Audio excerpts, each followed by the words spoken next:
Hi guys, എൻ്റെ പുതിയ YouTube ചാനലിൻ്റെ എല്ലാവർക്കും സ്വാഗതം. നമ്മളിപ്പോൾ ഒരു AC ഇൻസ്റ്റാളേഷൻ ചെയ്ത സ്റ്റോറിയാണ് ഈ പറയാൻ പോകുന്നത്. നമ്മൾ ആദ്യം കസ്റ്റമർ സൈറ്റിൽ ചെന്ന് നോക്കുമ്പോൾ സൈറ്റ് എല്ലാം കാര്യങ്ങളെല്ലാം വിസിറ്റ് ചെയ്ത് കഴിഞ്ഞാൽ നമ്മളത് ഓരോ ഇൻഡോർ യൂണിറ്റിൻ്റെ ബോക്സ് എടുത്ത് ഓരോ റൂമിലും കൂടി വെച്ച് മൊത്തം നമുക്ക് ടോട്ടലി ഒരു 5 AC ആണ് ഇൻസ്റ്റാൾ ചെയ്യാനുള്ളത്.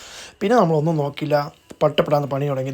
ഇൻഡോർ യൂണിറ്റ് പട്ടപ്പെടാന്ന് ഡ്രില്ല് ചെയ്യുന്നു, കാര്യങ്ങളെല്ലാം ചെയ്യുന്നു, ബാക്കി ബോക്സ് അൺബോക്സ് ചെയ്യുന്നു. എല്ലാ ഇൻഡോർ യൂണിറ്റ് അൺബോക്സ് ചെയ്ത് ഓരോ സ്ഥലത്തും വെക്കേണ്ടടുത്ത് കൊണ്ടുവച്ചു വെച്ച് പിന്നെ നമ്മളൊന്നും നോക്കിയില്ല, നമ്മൾ പട്ടപ്പെടാന്ന് ഇൻഡോർ യൂണിറ്റിൻ്റെ പണി കാര്യങ്ങളെല്ലാം ചെയ്ത് തീർത്ത് കഴിഞ്ഞപ്പോൾ ഔട്ട്ഡോറിലോട്ട് പോകാനുള്ള സ്റ്റാൻഡ് കാര്യങ്ങളെല്ലാം അറേഞ്ച് ചെയ്ത് ഔട്ട്ഡോറിൽ ചെന്നപ്പോൾ കിടക്കുന്നു. ഔട്ട്ഡോറിൽ കയറിയിരിക്കാൻ ഒരു സൗകര്യമില്ല, 3-ാം നിലയുള്ള മുകളിൽ വരെ നമുക്ക് കയറണം.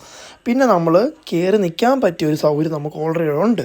അവിടെ നമ്മളിത് സ്കഫ്രോളിൻ്റെ മുകളിൽ പയ്യെ പിടിച്ച് അപ്പുറത്ത് ചെയ്യുന്ന നമ്മൾ ഇൻഡോർ യൂണിറ്റ് കാര്യങ്ങളെല്ലാം ഫിക്സ് ചെയ്ത് കഴിഞ്ഞാൽ വന്നു കഴിഞ്ഞപ്പോൾ ഇറക്കുന്നു സ്കഫ്രോളിൻ്റെ ചേട്ടന്മാർ സ്കഫ്രോളിങ്ങിൻ്റെ പണി തുടങ്ങിയെന്നാണ്. ചേട്ടന്മാർ പണി തുടങ്ങിയാൽ പട്ടപ്പെടാന്ന് പണി തീരും.